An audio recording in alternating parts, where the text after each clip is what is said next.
तो नीरज सिंह क्लासेस में आपका स्वागत है। मेरे चैनल को सब्सक्राइब करें एंड बेल आइकन पे क्लिक करें मेरी वीडियो सबसे पहले देखने के लिए। Hello friends, welcome back to my YouTube channel. आज हम क्लास 7 ज्योग्राफी चैप्टर नंबर 6 प्राकृतिक वनस्पति एवं वन्य जीवन ये स्टार्ट करेंगे, क्योंकि हमने इससे पहले के चैप्टर ऑलरेडी हम कर चुके हैं। तो यहाँ से हम अपनी वीडियोस को अब जो भी हम लर्निंग सीख रहे थे, जो भी कर रहे थे, अब हम इसको आगे बढ़ाएंगे। तो अब आप रेडी हो जाइए, ताकि जल्दी से जल्दी हम सारे ये फटाफट एनसीईआरटी ख़त्म करके हम जल्दी से इनके क्वेश्चंस की प्रैक्टिस करें, क्योंकि अब सीटेट का एग्ज़ाम भी हो सके तो नवंबर दिसंबर में हो जाएगा। अक्टूबर नवंबर दिसंबर जब भी हो, और ये भी हो सकता है पॉसिबल कि सितंबर में ही हो जाए। तो चलिए हम स्टार्ट करते हैं। सबसे पहले हम इसके अंदर पढ़ेंगे सलीमा जो क्या है, पहले ग्रीष्म शिविर मतलब गर्मियों के टाइम में अपने सहपाठी के साथ घूमने जाती है मनाली, यानी कि हिमाचल प्रदेश घूमने जाती है। और एक बात और पहले मैं कह देती हूँ कि वीडियो थोड़ी बड़ी है, क्योंकि इसमें सारे के सारे पॉइंट ऐसे हैं जो एनसीईआरटी बुक से जब मैंने नोट्स बनाए थे, सारे के सारे ऐसे पॉइंट निकल के आए कि सारे लिखने ज़रूरी थे। तो इसमें मोस्टली चीज़ें लिखी गई हैं और फैक्ट इतने इस चैप्टर में हैं कि ये चैप्टर बहुत बड़ा है। तो मैं फटाफट इसको रीड आउट करवाऊँगी, और जहाँ प्रॉब्लम होगी वहाँ मैं उसको समझाती चलूँगी।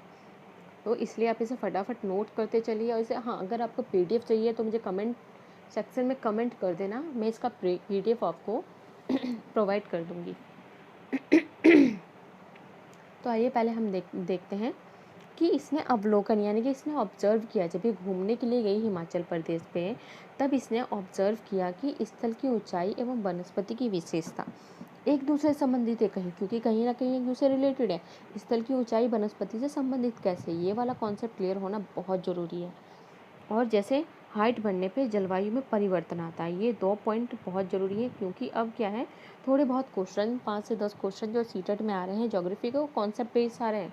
वो ज्योग्राफी से ही कॉन्सेप्ट से रिलेटेड क्वेश्चन पूछ रहे हैं। अगर जिस बच्चे के ये क्लियर होंगे तो उससे काफ़ी अच्छा स्कोर, जो सीटेट में जो एसएसटी वाला पार्ट है उसमें काफ़ी अच्छा स्कोर वो स्टूडेंट कर सकता है। जैसे पहला देखा जाए तो जैसे पहाड़ है, मान लीजिए ये पहाड़ है, पहाड़ पे हम जैसे ही ऊपर की तरफ बढ़ते चले जाएंगे तो क्या है, हाइट तो बढ़ती चली जाती है, लेकिन यहाँ पे हाइट तो बढ़ती चली जाती है लेकिन टेम्परेचर कम होता रहता है, जिससे क्या है, जैसे जैसे ऊंचाई पे जाते रहते हैं उसका तापमान घटता रहेगा। तो कहीं ना कहीं जलवायु में परिवर्तन हो रहा है, उसके टेम्परेचर में परिवर्तन हो रहा है। तो जिससे क्या है, अगर हाइट टेम्परेचर कम है, सर्दी ज़्यादा पड़ रही है, बर्फ़ है, तो वहाँ पे वनस्पति कम पाई जाएगी। और ये नीचे वाले एरिया में, जो नीचे वाला एरिया, ये समतल एरिया जो होता है, यहाँ पे क्या है, यहाँ समतल एरिया होता है, यहाँ पे वृक्ष वगैरह ज़्यादा पाए जाते हैं, पेड़ों की संख्या यहाँ पे ज़्यादा होगी। क्यों? क्योंकि यहाँ पे पेड़ों या वनस्पति के लिए अनुकूल जलवायु होगी, प्रतिकूल नहीं होगी। और यहाँ पे क्या है, जलवायु इस वाले एरिया में अगर जितनी हाइट पे जाएंगे प्रतिकूल जलवायु पाई जाती है। तो आप समझ गए होंगे किस प्रकार से एक दूसरे से ये इस तरीके से रिलेटेड है। तो अब नेक्स्ट स्टार्ट करते हैं हम इसके अंदर। इसमें क्या है कि वनस्पति की वृद्धि तापमान एवं नमी पर निर्भर करती है। यानी कि जो भी वनस्पति बढ़ रही है उसकी जो ग्रोथ होगी किस पे निर्भर करेगी, तापमान और नमी पे। टेम्परेचर कितना है वहाँ पे, नमी कितनी है, क्योंकि वनस्पति को क्या चाहिए, थोड़ी, किसी भी पौधे को थोड़ी धूप चाहिए होती है, थोड़ी उसे पानी चाहिए होता है। लेकिन जहाँ पे अगर बहुत ज़्यादा टेम्परेचर है, नमी नहीं है, तो वहाँ पे कंटीली झाड़ियाँ होंगी या वनस्पति उगेगी ही नहीं। कहीं पर अगर टेम्परेचर ज़्यादा है बट वहाँ रेनफॉल भी ज़्यादा हो रही है, तो यहाँ पे तो अच्छी खासी वनस्पति होगी जो पूरे वर्ष भर वर्षा होती है। इसके अलावा ढाल एवं मिट्टी की परतों की मोटाई जैसे कारकों पर निर्भर करती है। तो इतना हमने इसके अंदर रीड किया कि सलीमा ने क्या अवलोकन किया, ऑब्जर्व किया था वहाँ पे जाके।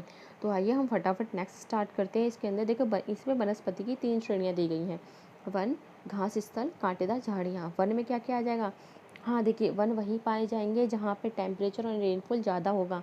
मैंने लिख रखा है टी यानी कि टेम्परेचर, आर यानी कि रेनफॉल। इसमें देखिए सबसे पहले क्या है, सदाबहार वन, उष्ण कटिबंधीय सदाबहार उष्ण कटिबंधीय पर्णपाती वन, शीतोष्ण सदाबहार वन, शीतोष्ण पर्णपाती वन, भूमध्य सागरीय वनस्पति, शंकुधारी वन। ये सारे के सारे इसके अंतर्गत आते हैं। अब नेक्स्ट इसमें जैसे आप देखोगे घास स्थल, जैसे पहला क्या है इसमें, उष्णकटिबंधीय घास स्थल, शीतोष्ण कटिबंधीय घास स्थल। तो इनको अब हम आगे एक्सप्लेन करेंगे। सबसे पहले एक चीज़ आप समझ लीजिए कि अगर हम मान लें जैसे कि मैंने अफ्रीका बनाया है, और ये ईस्ट है, ये नॉर्थ है, और नीचे साउथ है, इधर वेस्ट है। तो हमेशा ये चीज़ याद रखना, जो ये नॉर्थ ईस्ट वाला पार्ट है यहाँ पे अधिक और घनी वनस्पति पाई जाएगी, और इधर वेस्ट वाला पार्ट है किसी भी महाद्वीप का, वेस्ट वाला पार्ट है वहाँ पे कटीली झाड़ियाँ वगैरह पाई जाएंगी, या वहाँ पे रेगिस्तान पाया जाएगा। तो यहीं पे एक अलग कॉन्सेप्ट अप्लाई होता है कि रेगिस्तान जो है महाद्वीपों के पश्चिमी हिस्सों में पाए जाते हैं ज़्यादातर, और चक्रवात भी सबसे ज़्यादा महाद्वीपों के पश्चिमी भागों में आते हैं। तो ये आपको कॉन्सेप्ट क्लियर हो गया होगा। और रही इसमें सदाबहार वन कहाँ पाए जाएंगे, अगर सिंपल बताऊँ, सदाबहार वन और ये भूमध्य सागरीय वनस्पति। तो सदाबहार वन अगर आप देखेंगे तो हमारे अर्थ पे 0 डिग्री इक्वेटर पे, यहाँ पे ये क्या है, इक्वेटर लाइन है, भूमध्य रेखा है। तो इसके यहाँ पे क्या होता है, टेम्परेचर भी ज़्यादा होता है या रेनफॉल भी ज़्यादा होती है। रीज़न क्या है, यहाँ पे टेम्परेचर ज़्यादा है लेकिन रेनफॉल भी हो रही है, ऐसा क्या रीज़न है, बाकी जगह पे क्यों नहीं होती है? क्योंकि यहाँ पे एक तो सबसे पहला यही कारण है कि टेम्परेचर ज़्यादा होता है, जिससे क्या होता है, हवाएं वो यहाँ से उठ के दूसरी जैसे हवाएं यहाँ से ऊपर उठ के, ऊपर यानी कि ऊपर उठेंगी और इधर की साइड नीचे उतर जाती है। तो यहाँ पे क्या हो जाता है, लो प्रेशर का क्रिएशन हो जाता है।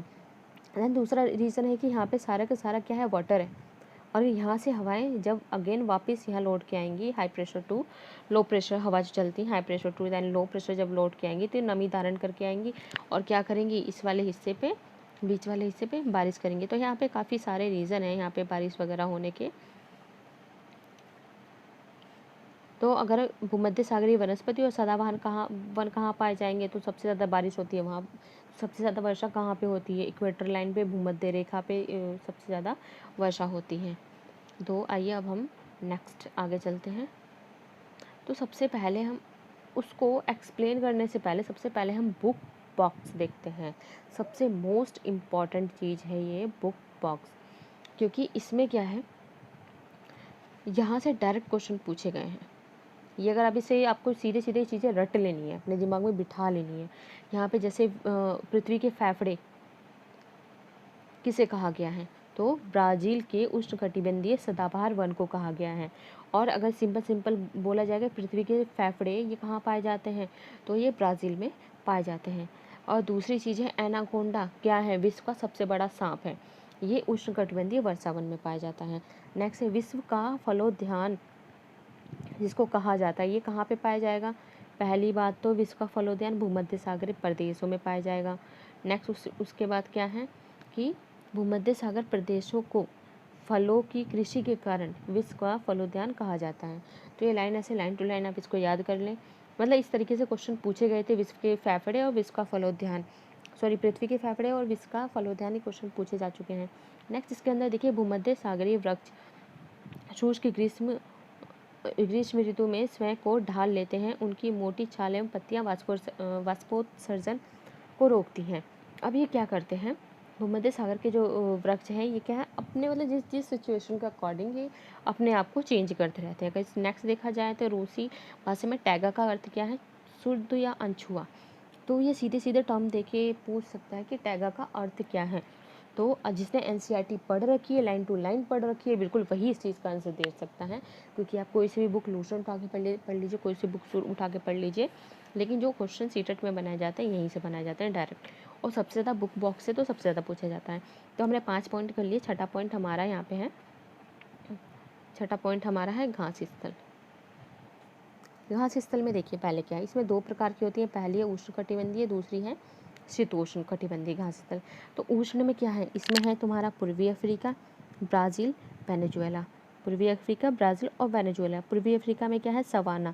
तो इसकी मैं साथ के साथ ट्रिक बताती रहती हूँ। सबाना, सब आना, कहाँ आना, ब्राज़ील में आना।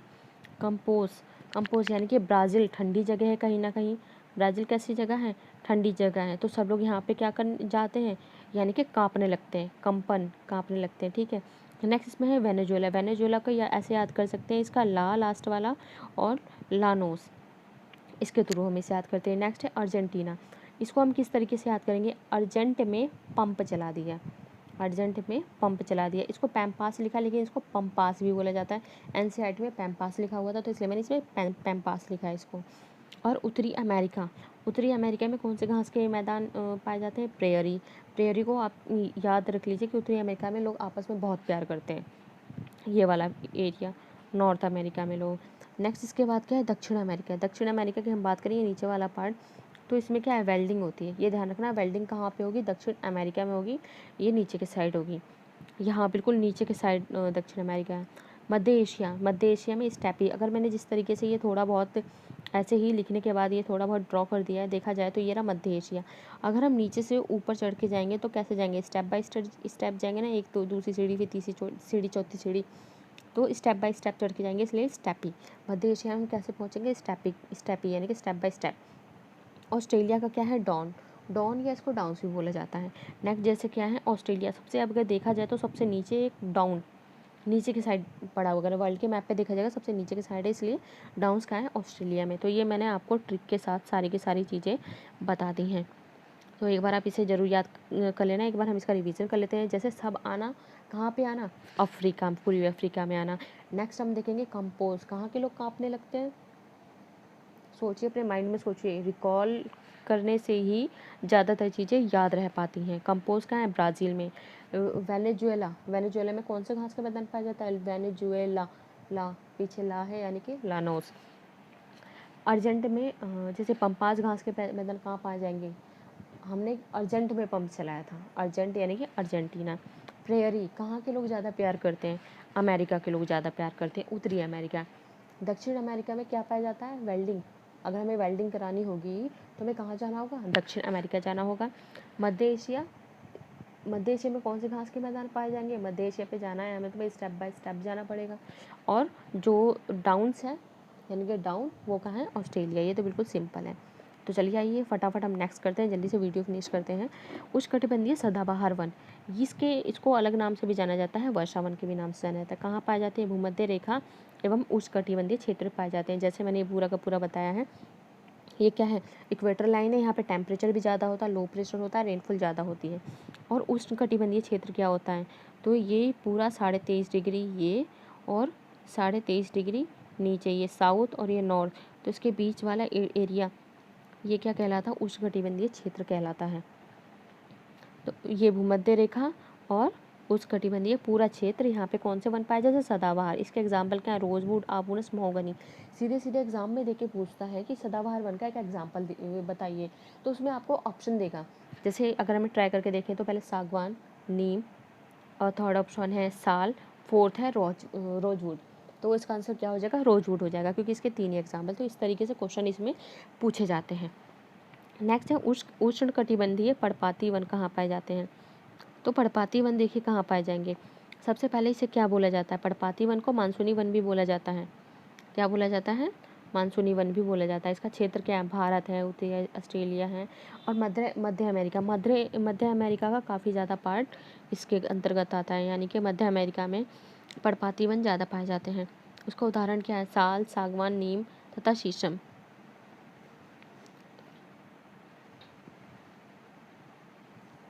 और इससे जो सामग्री बनाई जाती है, कौन सी सामग्री बनाई जाती है, फर्नीचर और यातायात का काफ़ी सामान बनाया जाता है इससे। जानवर कौन कौन से, बाघ, शेर, हाथी, गोल्डन लंगूर एवं बंदर आदि, ये सब जानवर इसके अंदर पाए जाते हैं। दृढ़ यानी कि इसकी लकड़ी कैसी होती है, मजबूत। बस ये ध्यान रखना है, उष्णकटिबंधीय पर्णपाती वन की जो लकड़ी कैसी है, कठोर होती है, मजबूत होती है काफ़ी, इसलिए इसके फर्नीचर वगैरह ज़्यादातर इसी के बनाए जाते हैं। अब हम इसके बाद नेक्स्ट देखते हैं, शीतोष्ण सदाबहार वन और शीतोष्ण पर्णपाती वन। तो इसके अंदर क्या है, शीतोष्ण सदाबहार और पर्णपाती वन, तो ये कहाँ पाए जाते हैं। शीतोष्ण सदाबहार वन मध्य अक्षांश के तटीय प्रदेशों में पाए जाते हैं। क्षेत्र क्या है, साउथ ईस्ट अमेरिका, दक्षिण चीन, दक्षिण चीन और साउथ ईस्ट ब्राज़ील। नेक्स्ट इसमें उदाहरण, नेक्स्ट एग्जाम्पल जो इसके दिए गए हैं, बाज, चीड़, यूकेलिप्टस, दृढ़ एवं मुलायम दोनों प्रकार के। अब हम इससे पहले पढ़ा था हमने, उष्णकटिबंधीय पर्णपाती वन में कैसी लकड़ियाँ पाई जाती थी, कठोर थी, लेकिन यहाँ पे कठोर और मुलायम दोनों पाई जा रही हैं। अब हम बात करते हैं शीतोष्ण की। शीतोष्ण पर्णपाती ये कहाँ पाई जाएगी, उच्च अक्षांश में पाई जाएगी, जैसे नॉर्थ ईस्ट अमेरिका, चीन, न्यूजीलैंड, चिली, पश्चिमी यूरोप के तटीय प्रदेशों में। एग्जाम्पल क्या है, बाज, ऐश, बीच। और इसमें जानवर कौन से पाए जाते हैं, हिरन, लोमड़ी और भेड़िए। पक्षी कौन से यहाँ पे हैं, फिजेंट और मोनाल। तो तो इसे फटाफट मैं जल्दी जल्दी से बता रही हूँ क्योंकि इसमें समझाने वाला कुछ नहीं है, आप इसे पक्का अच्छे से इनको लर्न कर लीजिएगा। भूमध्य सागरीय वनस्पति, इसमें क्या है, यह महाद्वीपों के पूर्व और नॉर्थ ईस्ट किनार पे पाई जाती है, जो मैं स्टार्टिंग में समझा चुकी हूँ ऑलरेडी। यह अधिकतर यूरोप और अफ्रीका, एशिया भूमि सागरीय वनस्पति पड़ा है। इसमें बाहरी भूमध्य सागर के बाहरी प्रदेशों में जो वनस्पति जहाँ ये पाई जाती है, तो यूएसए का कैलिफोर्निया है, साउथ वेस्ट अफ्रीका है, साउथ वेस्ट अमेरिका है, साउथ वेस्ट ऑस्ट्रेलिया है। नेक्स्ट इसमें जो फल पाए जाते हैं भूमध्य सागर में, किस प्रकार के फल पाए जाते हैं, बहुत मोस्ट इंपॉर्टेंट क्वेश्चन है, हर पेपर में पूछा जाता है। इसी टेट में तो आएगा, लेकिन आगे वैसे भी आएगा। संतरा, अंजीर, जैतून, अंगूर, नींबू, वंश, सिट्रस। नींबू के जो भी प्रजातियाँ हैं, संतरा जो भी प्रजातियाँ आएंगी, और इसके सिट्रस फल पैदा किए जाते हैं। अब देखते हैं हम शंकुधारी वन। शंकुधारी वन में ये कहाँ पाया जाएगा? शंकुधारी वन उत्तरी गोलार्ध के उच्च अक्षांश यानी कि 50 डिग्री से 70 डिग्री के बीच में पाया जाएगा। उच्च अक्षांश कहाँ हो गया? ऊपर की साइड, यहाँ पे 50 डिग्री से, और ये ऊपर 70 डिग्री तक पाया जाएगा। ये इसका दूसरा नाम है, इसे और क्या बोलते हैं? इसे टैगा भी बोला जाता है। इंपॉर्टेंट है ये। टैगा किसे कहते हैं? शंकुधारी वन को कहते हैं। अब यहाँ पे याद रखने वाली चीज़ है, ये लंबे होते हैं और नरम होते हैं। हमने उष्ण कटिबंधीय पर्णपाती वन के बारे में पढ़ा था, वो कैसे थे? कठोर थे। लेकिन हमने सदाबहार, शीतोष्ण सदाबहार के बारे में पढ़ा, ये दृढ़ और मुलायम है। लेकिन शंकुधारी वन कैसे हैं? ये नरम है। तो इसका इस्तेमाल किस चीज़ में किया जाएगा? तो ये लुगदी बनाने में। लुगदी जो कागज़ से पहले बनाया जाता है, वो वाला प्रोसेस है ये। जैसे अखबारी कागज़ इसी से बनाया जाता है। माचिस और पैकिंग के लिए जो छोटे छोटे जो बक्से बनाए जाते हैं पैकिंग के लिए, उसमें इस लकड़ी का इस्तेमाल होता है। इसके उदाहरण जैसे चीड़, देवदार, इसमें जानवर जैसे रजत लोमड़ी, मिंक, ध्रुवीय भालू। तो रजत लोमड़ी बहुत इंपॉर्टेंट है, क्वेश्चन यहाँ से पूछा जाता है, तो आप इसे अच्छे से लर्न कीजिए। नेक्स्ट इसमें हम देखते हैं घास स्थल। घास स्थल में क्या है? उष्णकटिबंधीय घास स्थल और शीतोष्ण। उष्ण क्या है? भूमध्य रेखा के दोनों ओर पाई जाएगी, यानी कि ये भूमध्य रेखा है तो इसके दोनों ओर पाई जाएगी, इधर भी और उधर भी। और इसकी हाइट कितनी है? हाइट 3 से 4 मीटर। इंपॉर्टेंट है। क्षेत्र कौन सा? अफ्रीका, अफ्रीका का सवाना। तो उष्णकटिबंधीय घास के मैदान कहाँ पाए जाएंगे? अफ्रीका के सवाने में पाए जाएंगे। तो यहीं पे हम याद करते हैं, कंपोस्ट घास के मैदान कहाँ पाए जाते थे? ब्राज़ील में पाए जाते हैं। स्टेपी कहाँ पाए जाते थे? जो मैं पहले आपको बता चुकी हूँ। स्टेपी कहाँ पाए जाते थे? मध्य एशिया में। उसके बाद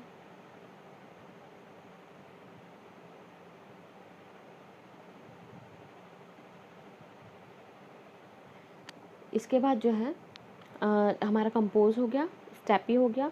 वेल्ड कहाँ पे पाई जाएगी? वेल्ड वाली ये क्या है? हमारा दक्षिण अमेरिका में। वेल्डिंग करानी दक्षिण अमेरिका में जाना पड़ेगा। उत्तरी अमेरिका के लोग क्या करते हैं? आपस में प्यार करते हैं, यानी कि प्रेयरी। ठीक है। डाउन्स कहाँ पाई जाएंगी? डॉन या डाउन्स कहाँ पाई जाएंगी? ये पाई जाएंगी ऑस्ट्रेलिया में।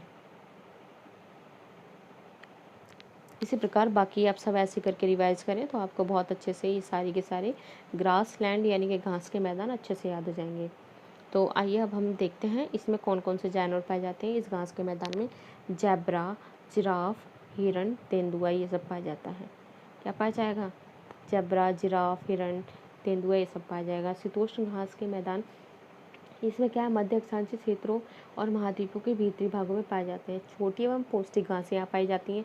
छोटी होंगी लेकिन पौष्टिक होंगी। जानवर क्या है? जंगली भैंस, बाइसन और एंटीलोप, ये यहाँ पे पाया जाता है।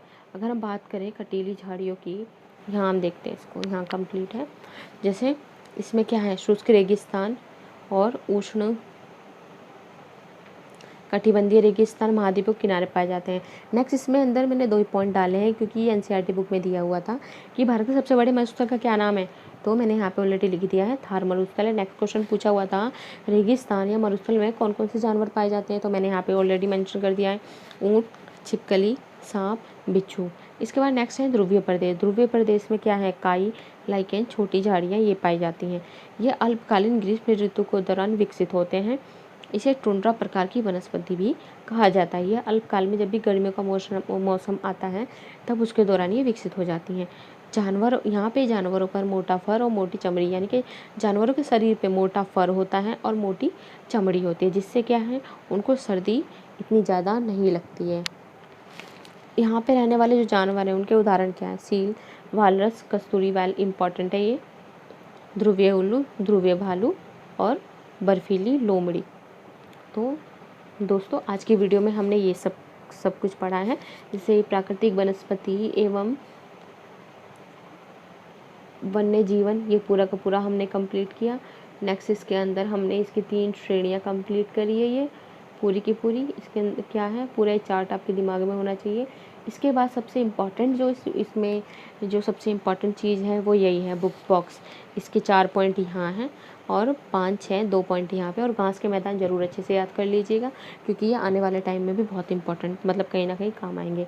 नेक्स्ट इसके बाद हमने इसको जो पहले समझा चुके उसको आगे मैंने एक्सप्लेन किया है।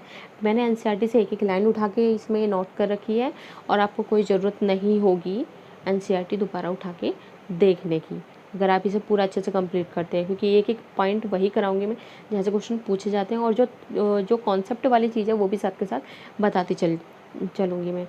तो दोस्तों आज के लिए इतना ही। यहाँ पे मैंने कुछ क्वेश्चन ये दे रखे हैं एनसीईआरटी बुक के पीछे क्वेश्चन, इस पर आप प्रैक्टिस कर सकते हैं। नेक्स्ट वीडियो में हम आगे इसका 7 चैप्टर कंप्लीट करेंगे, उसके बाद हम एनसीईआरटी के सारे क्वेश्चन कंप्लीट करेंगे। तो थैंक्स फॉर वॉचिंग, और प्लीज़ मेरे चैनल को सब्सक्राइब करें, शेयर करें और लाइक करें, और ज़्यादा से ज़्यादा इसको शेयर करें। जो भी सीटेट की प्रिपरेशन कर रहे हैं उनको शेयर करें। और हाँ, आगे में जितने भी मेरे नोट्स वगैरह हैं वो सबका मैं PDF प्रोवाइड करवाऊँगी। Thanks for watching.